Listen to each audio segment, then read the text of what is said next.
Good morning, dear student. Today our topic for class 6 lesson number 2 components of food. Student, we know each dish is usually made up of one or more ingredient which we get from plants and animals. These ingredients contain some component that are needed by our body. These component are called nutrients. मतलब कि हम सभी जानते हैं कि कोई भी घर में हम कोई भी डिश खाते हैं उसमें अलग अलग तरह के इंग्रेडिएंट्स होते हैं, मतलब अलग अलग तरह के मसाले कुछ भी होता है, अलग अलग तरीके से बनती है कोई भी चीज़ हो चाहे वो, और वो हमें प्लांट से भी मिल सकते हैं और एनिमल से भी मिल सकते हैं। अब जैसे घर में कोई भी हम सब्जी बनाते हैं तो उसमें क्या होता है कि हम मसाले का भी यूज़ करते हैं, तेल का भी यूज़ करते हैं, तो वो सारी चीज़ें में प्लांट और एनिमल दोनों से मिलती हैं। और इसी तरह से हमारे जो बॉडी है उसमें बहुत सारे कंपोनेंट, मतलब these ingredient content some component that are needed by our body. और इन इंग्रेडिएंट में कुछ ऐसे कंपोनेंट होते हैं जो हमारी बॉडी के लिए बहुत इसेंशियल होते हैं, और these components are called nutrient, और इन कंपोनेंट को ही हम न्यूट्रिएंट्स कहते हैं। तो हमारे फूड में कुछ ऐसे मेजर कंपोनेंट्स होते हैं जो हमारी बॉडी के लिए बहुत इसेंशियल होते हैं, जैसे कि कार्बोहाइड्रेट है, प्रोटीन है, फैट है, विटामिन है और मिनरल्स है। Other than these, food also contain dietary fibers and water, which are also essential for our body. इसके अतिरिक्त हमारी बॉडी को में कुछ फाइबर्स की और वाटर की भी ज़रूरत होती है। अब सबसे पहली बात आती है कार्बोहाइड्रेट। कार्बोहाइड्रेट हमारी बॉडी के लिए क्यों ज़रूरी है?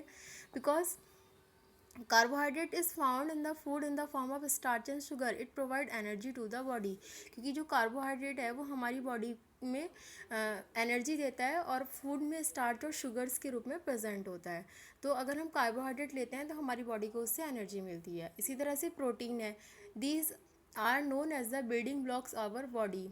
The main source of protein are milk, potato, egg and rice. जो प्रोटीन है वो हमें हमारी बॉडी के बिल्डिंग ब्लॉक्स होते हैं, हमारी बॉडी को बनाते हैं वो। और ये हमें मीट से, पोटैटो से, मिल्क से, राइस से, एग से और बहुत सारी चीज़ों से मिलते हैं। नेक्स्ट है fat. These also provide much more energy to the body as compare to the carbohydrate. ये भी हमारी बॉडी को एनर्जी देते हैं जैसे कि कार्बोहाइड्रेट देता है, बट कार्बोहाइड्रेट से ज़्यादा एनर्जी हमारी बॉडी को फ़ैट से मिलती है। और जो फ़ैट है वो किस में पाया जाता है? ऑयल में, घी में, बटर में, एक्सेट्रा। बट हमें ज़्यादा फैटी चीज़ें भी नहीं खानी चाहिए, क्योंकि अगर हम ज़्यादा फैटी चीज़ें खाते हैं तो वो भी हमारी बॉडी के लिए हार्मफुल होता है। बट फैट भी हमारी बॉडी के लिए इसेंशियल है।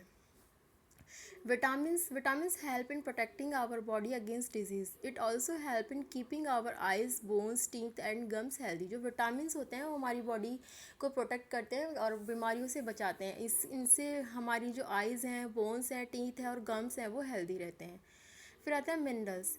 These are needed by our body in small amount. ये हमारी बॉडी को बहुत ही स्मॉल अमाउंट में चाहिए होते हैं। Each one is essential for proper growth of our body and maintain good health.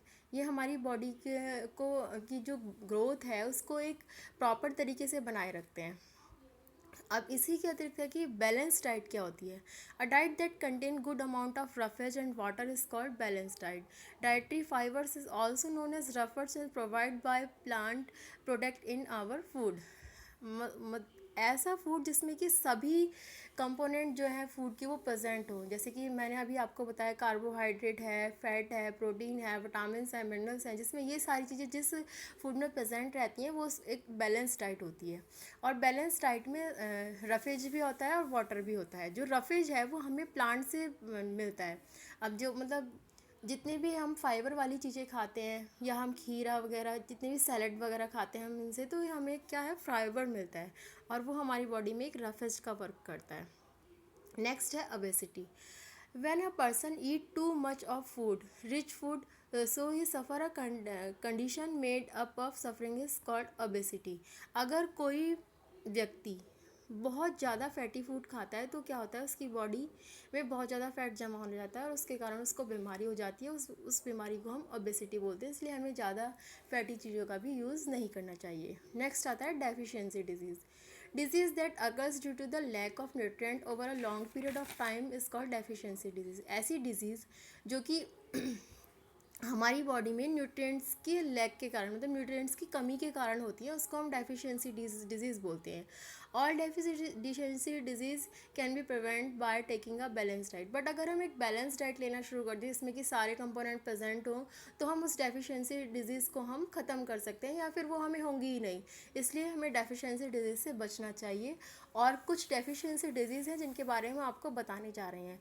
Vitamins हैं, और विटामिन्स और मिनरल्स हैं जिनकी कमी से जो है डेफिशिएंसी डिजीज़ होती है। जैसे कि विटामिन ए है, उससे क्या होता है कि लॉस ऑफ विज़न, हमें दिखना कम हो जाता है। और सिम्टम्स है इसका कि पुअर विज़न, रात के टाइम में हमें कम दिखता है, कभी कभी ऐसा होता है बिल्कुल भी नहीं दिखता है, तो उसको हम बोलते हैं loss of vision. Vitamin B 1 है, इससे बेरी बेरी होता है, और मसल्स में जो है हमारी मसल्स जो हैं वो बहुत ज़्यादा वीक हो जाती हैं और कुछ काम करने के लायक नहीं रहते हम। विटामिन सी है, उससे स्कर्वी होता है, ब्लीडिंग, मतलब हमारे जो गम्स हैं उनसे ब्लीडिंग होने लगती है। विटामिन डी है, रिकेट्स, विटामिन डी की कमी से रिकेट्स बीमारी हो जाती है, इससे हमारी जो बोन है वो बहुत ज़्यादा सॉफ्ट हो जाती हैं और वो बिल्कुल बेंट हो जाती हैं। नेक्स्ट है कैल्शियम। कैल्शियम जो है वो हमारे टीथ और बोन्स हैं जो उनको मजबूत रखता है। बट अगर कैल्शियम की कमी हो जाए तो हमारी बोन्स और टीथ जो हैं वो गिरने लगते हैं, मतलब टीथ गिरने लगते हैं और बोन्स हमारी बहुत वीक हो जाती हैं, और ज़रा सा भी उसमें कुछ लग जाए तो वो तुरंत फ्रैक्चर हो जाती हैं। आयोडीन है, उसकी कमी से गॉइटर डिजीज़ हो जाती है, और जो ग्लैंड्स हैं in the neck appear Solan, मतलब हमारा जो गला है वो फूलने लगता है। आयरन है, आयरन की कमी से एनीमिया हो जाता है और हमारी जो बॉडी है वो बहुत ज़्यादा वीक हो जाती है। नेक्स्ट, जनरली जो भी विटामिन्स की कमी से जो डिजीज़ होती हैं वो हमारे फेस पे उसकी विटामिन्स की कमी एकदम से दिखने लगती है, मतलब बॉडी बहुत ज़्यादा वीक हो जाती है, स्किन बहुत ज़्यादा डल हो जाती है। तो ये सब डिजीज़ किसके कारण होती है? विटामिन्स और मिनरल्स की कमी के कारण होती हैं। तो इसलिए हमें हमेशा एक प्रॉपर डाइट लेनी चाहिए, इसमें सारे कंपोनेंट प्रेजेंट होते हैं। Thank you, student, and now I have some questions for you. Question number 1: what do you mean by deficiency? Second question: what are the major component of food? And third question: write the name of disease caused by the deficiency of vitamin C, K, and iron. Next and last question: what is balanced diet? Thank you.